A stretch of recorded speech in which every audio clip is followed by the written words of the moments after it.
Një ditë pas së ngjarjes së ndodhur në Ksamil të Sarandës, prokuroria dhe policia e këtij qyteti vazhdojnë për zbardhjen e ngjarjes.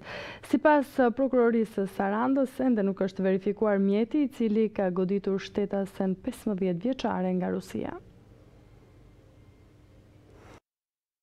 Një ditë pas ngjarjes së ndodhur në Ksamil të Sarandës, prokuroria dhe policia e këtij qyteti vjojnë punën për zbardhjen e ngjarjes. Sipas prokurorisë së Sarandës, ende nuk është verifikuar mjeti i cili ka goditur shtetasen 15 vjeçare nga Rusia. Që kur ndodhi ngjarja dhe deri ditën e sotme, policia ka bërë kontrolle të imtësishme në të gjitha mjetet e dyshuara dhe jo vetëm, pasi në këtë zonë ku ndodhi dhe goditja qarkullojnë shumë mjete. Po ashtu janë marrë në pyetje shumë nga pushuesit si dhe nëna e vajzës. Kjo e fundit për prokurorinë e Sarandës është shprehur se ka qenë në 2 mjete të cilat në atë zonë që po noton e vajza kanë kaluar duke dhënë masinë e mjeteve lëndruese si dhe ngjyrat përkatëse. Sipas prokurorisë, policia ka bërë kontrolle të çdo mjeti si dhe ka marrë mostra duke bërë dhe krahasimin me analizat e marra nga vajza 15 vjeçare. 3 mjete lëndruese tek të cilat dyshohet më shumë dhe këto nuk janë motor deti, por gomone ose skaf. Gjithsesi duhet kohë për të zbardhur këtë ngjarje duke marrë dhe mostrat përkatëse.